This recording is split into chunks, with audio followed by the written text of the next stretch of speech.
नाज़रीन, गाज़ा में इजराइल 1 साल से जेनोसाइड कर रहा है। इंसानियत के ख़िलाफ़ जितनी वहशतनाक जुल्म बर्बरियत इमेजिन की जा सकती है, इजराइल वेस्ट और अमेरिका की मदद से वो सब गाज़ा में कर रहा है। don't applaud. इन सब के दरमियान 2 महीने पहले एक पैलेस्टीनियन जर्नलिस्ट ने ट्विटर पर एक शॉकिंग वीडियो ट्वीट किया, जिसमें गाज़ा के राफा एरिया में इजरायली मिलिट्री ऑपरेशन में एक बिल्डिंग पर इंडिया का झंडा लहराता हुआ देखा गया। गाज़ा के अल नुसैरत रिफ्यूजी कैंप में इजरायली एयर स्ट्राइक के बाद मिसाइल के जो टुकड़े मिले, उसके कुछ कंपोनेंट्स पर मेड इन इंडिया लिखा हुआ था। इन सब को देख करके ये सवाल उठता है कि आखिर इजरायली मिलिट्री ऑपरेशन में इंडिया का झंडा क्यों लहरा रहा है। इजरायली मिसाइल जो गाज़ा में जेनोसाइड कर रहा है, उसमें मेड इन इंडिया नेम क्यों है? क्या इंडियन ज्यूज इजराइल में लड़ रहे हैं? गाज़ा जेनोसाइड में इंडिया का क्या रोल है? इंडियन बिजनेसमैन कैसे इजराइल की मदद कर रहे हैं? आज इस वीडियो में समझते हैं। The Adani Group has acquired the strategic Haifa port in Israel. Now, according to local media reports in Spain, the Denmark-flagged cargo ship Marianne Danica sailed from Chennai on the 8th of April and was headed to the port of Haifa in Israel. Now, the question is, will this war be fought with Indian explosives? Historically India एक लंबे अरसे तक Israel फ़लस्तीन conflict में pro Palestinian था। हालांकि India ने सितंबर 17, 1950 में ही state of Israel को रिकॉग्नाइज कर लिया था, लेकिन फिर भी इंडिया ने अपने नॉन अलाइनमेंट और प्रो अरब पॉलिसी की वजह से काफी वक्त तक इजराइल के साथ कोई डिप्लोमेटिक रिलेशन नहीं बनाए थे। लेकिन मध्य पूर्व के बारे में यह स्थिति साफ है कि अरबों की जिस जमीन पर इजराइल कब्जा करके बैठा है, वो जमीन उसको खाली करना होगी। आक्रमणकारी आक्रमण के फलों का उपभोग करे, ये हमें अपने संबंध में स्वीकार नहीं है। तो जो नियम हम पर लागू है, वो औरों पर भी लागू होगा। अरबों की जमीन खाली होना चाहिए। जो फिलिस्तीन है, उनके जो फिलिस्तीनी हैं, उनके उचित अधिकारों की प्रस्थापना होना चाहिए। जब 1990 में अफगान मुजाहिदीन ने सोवियत यूनियन को हरा दिया, सोवियत यूनियन कोलैप्स हुआ, नतीजतन कोल्ड वार ख़त्म हो गया। इधर फ़लस्तीन के लीडर यासिर अराफात इजराइल के साथ मिलकर के 1993 में ओस्लो एकॉर्ड साइन करते हैं, जिसमें PLO इजराइल को तस्लीम कर लेता है, जिससे दुनिया के और भी कई सारे मुल्कों को इजराइल से रिलेशन नॉर्मलाइज करने का मौका मिल जाता है। इंडिया भी इजराइल के लिए अपने दरवाजे खोल देता है। इस रिश्ते को 1999 में बहुत मजबूती मिली। 83 डेज चले कारगिल वॉर के दौरान बहुत सी कंट्रीज ने जब इंडिया को वेपन सप्लाई करने से मना कर दिया था, तब इजराइल ने बिना किसी डिप्लोमेटिक रिलेशन होते हुए भी इंडिया को बहुत सारे वेपन सप्लाई किए थे। इसके बाद इजराइल ने इंडिया के साथ रिलेशन बनाने के लिए इंडिया की टेक्नोलॉजिकल डेवलपमेंट में काफ़ी मदद की और बॉर्डर कंट्रोल के लिए ड्रोन्स और दूसरे बहुत से सर्विलेंस सिस्टम बनाने में इंडिया की मदद की। 2014 में नरेंद्र मोदी के इंडियन प्राइम मिनिस्टर बनने के बाद इंडिया अपने प्रो पैलेस्टाइनियन स्टैंड से थोड़ा और दूर होता दिखाई दिया। नरेंद्र मोदी की लीडरशिप में इंडिया ने खुले तौर पर इजराइल से अपने दोस्ती का इजहार करना शुरू किया। यहां तक कि 2017 में नरेंद्र मोदी इजराइल विजिट करने वाले पहले इंडियन प्राइम मिनिस्टर बने। Narendra Modi had the look of a man making up for lost time. It has, after all, taken nearly 70 years for an Indian Prime Minister to visit Israel, and he was keen to emphasize the deepening relationship between the countries. It is my singular honor to be the first ever Prime Minister of India to undertake this groundbreaking visit to Israel.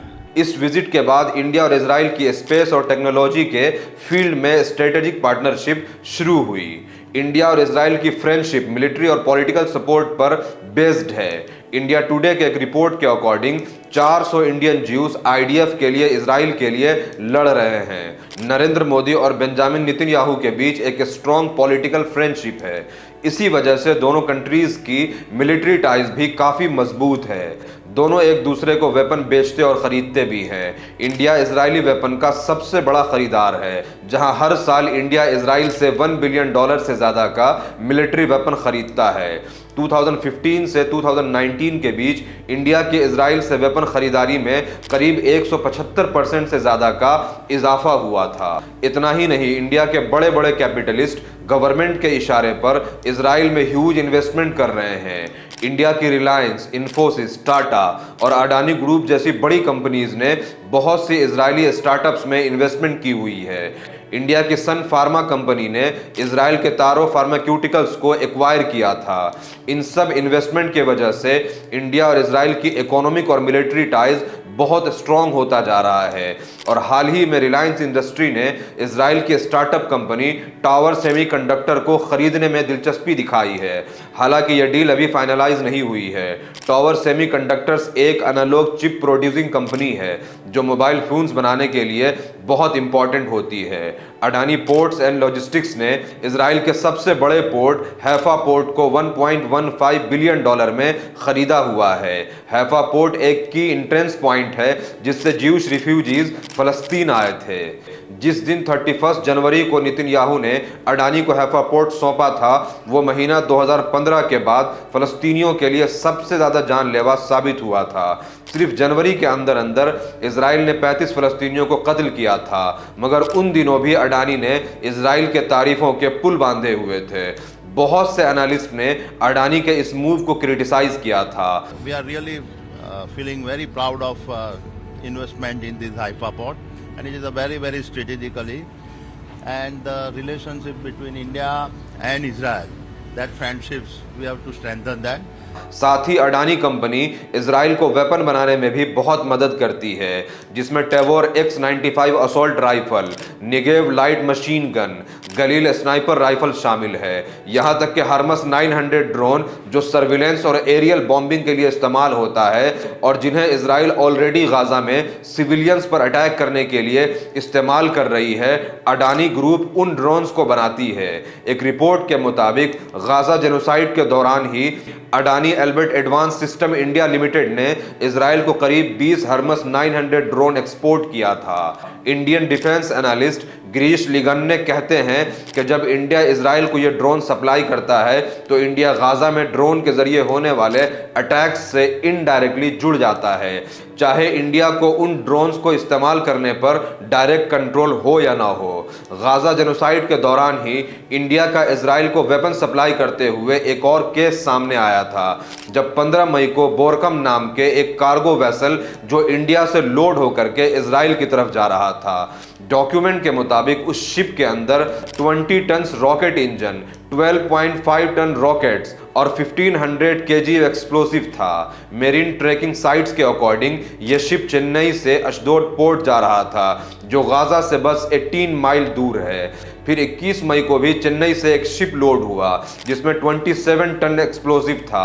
यह ship भी Israel के Haifa port जा रहा था। Adani group के अलावा India की Tata company ने भी इजराइल के साथ कोलैबोरेशन किया हुआ है। टाटा ग्रुप ने इजराइल एरोस्पेस एजेंसी IAI के साथ मिलिट्री टैंक्स और रडार बनाने के लिए पार्टनरशिप साइन की है। IAI इजराइल की government own weapon manufacturing company है, जिसने गाजा जेनोसाइड में बहुत क्रूशियल रोल प्ले किया है। IAI के CEO के अकॉर्डिंग IAI के बनाए हुए ड्रोन्स ने गाजा अटैक में बहुत अहम रोल प्ले किया है। ऐसे में जब इंडिया और इंडियन कंपनीज इजराइल के साथ ऐसा कोलैबोरेशन करती है जिसमें खास करके वेपन्स और एम्यूनिशंस बनाए जाते हैं जो बेगुनाह लोगों को मारने के लिए इस्तेमाल होता है, तो इंडिया भी उस जेनोसाइड में, उस कत्लेआम में इनडायरेक्टली शामिल हो जाता है। जहां आज बहुत सी थर्ड वर्ल्ड कंट्रीज इजराइल की बर्बरियत के खिलाफ आवाज़ उठा रही है, उन पर सैंक्शंस इम्पोज कर रही है, वहीं इंडिया इजराइल के एक खतरनाक जेनोसाइड में इन्वॉल्व होने के बावजूद भी उसे वेपन सप्लाई कर रहा है। और इस बात की काफ़ी हाई चांसेस हैं कि इजराइल उन वेपन्स को गाजा में आम लोगों को कत्ल करने में, उनके कत्लेआम में, उनके जेनोसाइड में इस्तेमाल कर रहा हो। As far as Indian foreign policy is concerned, it is indeed a travesty. Israel is not engaged in war. It is engaged in genocide. it is engaged in the wanton destruction of the Palestinian community with a view to completely eradicating Palestinian aspirations. What makes no sense whatsoever is that India should partner itself with the Israelis in this absolutely horrendous venture. Adani और टाटा जैसी बड़ी companies एक अरसे से Israel को aerospace components, electronic parts और explosive supply कर रहे हैं। एक ट्रेड यूनियन और activist group workers in Palestine (VIP) ने इसी सिलसिले में पिछले दिसंबर को एक रिपोर्ट पब्लिश की, जिसमें करीब 19 इंडियन कंपनीज के नाम थे, जैसे Adani Elbit advanced system, Tata advance system और स्टेट ओन्ड कंपनीज जैसे भारत इलेक्ट्रॉनिक्स और हिंदुस्तान एरोनॉटिक्स लिमिटेड शामिल थे।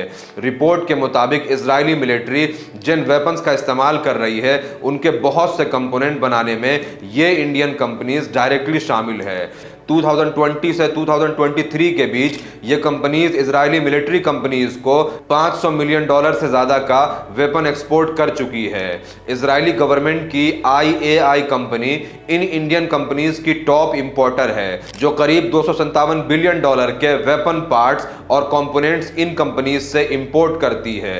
हिंदुस्तान एरोनॉटिक्स लिमिटेड और भारत इलेक्ट्रॉनिक्स लिमिटेड, जो कि इंडियन गवर्नमेंट ओन कंपनीज है, वो भी इन एक्सपोर्ट्स में शामिल है। WIP के अकॉर्डिंग हिंदुस्तान एरोनॉटिक्स लिमिटेड ने इजरायली मिलिट्री कंपनीज को $89 मिलियन और BEL ने लगभग $81 मिलियन का एक्सपोर्ट किया है, जिसमें सेंसर, रडार, टेलीस्कोप, UAV शामिल है। हालांकि इंडिया यह दिखाने की अपनी पूरी कोशिश करता है कि अभी भी इंडिया की फॉरेन पॉलिसी इजराइल और फलस्तीन की तरफ वैसा ही है जैसे पहले कभी था, पर इंडिया के एक्शन से ऐसा लग रहा है जैसे इंडिया इजराइल के गाजा प्लान को अपना फुल सपोर्ट दे रहा हो।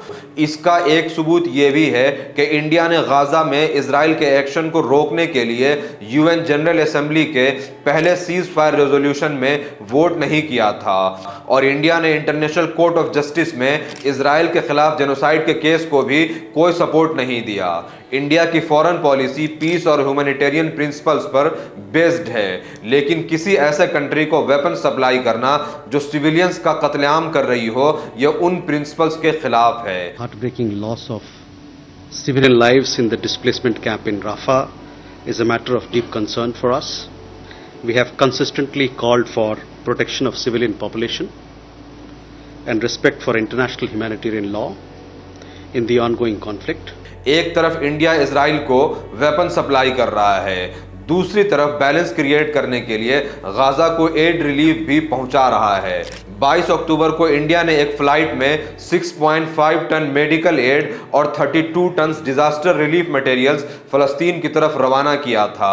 यह डबल स्टैंडर्ड किसी भी अक्लमंद इंसान के समझ से परे है। Now the question is, will this war be fought with Indian explosives? जिन लोगों को मारने के लिए वेपन बनाने में आप मदद कर रहे हैं, वहीं उन वेपन से हुई तबाही के बाद आप उन्हीं लोगों को खाना और ज़रूरत का सामान भी भेज रहे हैं। अगर वो जिंदा और सेफ ही नहीं रहेगा तो भला खाना और ज़रूरत की चीज़ों का क्या करेगा? ये कैसी हिपोक्रेसी है। इंडिया को चाहिए कि वो इजराइल पर दूसरे कंट्रीज़ के साथ मिलकर के आर्म्स एम्बार्गो करे और उसे वेपन सप्लाई करना बंद करे, और साथ ही इजरायली कंपनीज जैसे कि एल्बर्ट सिस्टम और IAI जो डायरेक्टली गाजा जेनोसाइड में इन्वॉल्व है, इंडिया को उनके साथ भी अपने पार्टनरशिप को ख़त्म कर देना चाहिए, टर्मिनेट कर देना चाहिए, जिससे कि इजराइल के ऊपर एक प्रेशर बने। इस वक्त इजराइल और उसकी सारी कंपनीज जो इस जेनोसाइड को फंड कर रही है और उससे प्रॉफिट उठा रही है, किसी भी कंट्री का उनके साथ पार्टनरशिप या बिजनेस करने का सीधा मतलब यह है कि वो डायरेक्टली उस जेनोसाइड को सपोर्ट कर रही है। ज़रूरत इस बात की है कि इंडियन गवर्नमेंट, इंडिया के लोग हिस्ट्री के राइट साइड में रहे। उम्मीद करता हूँ ये वीडियो आपको इन्फॉर्मेटिव लगी होगी। इसको ज़्यादा से ज़्यादा शेयर करें, कमेंट में ज़रूर बताएं कि वीडियो आपको कैसा लगा। Thank you.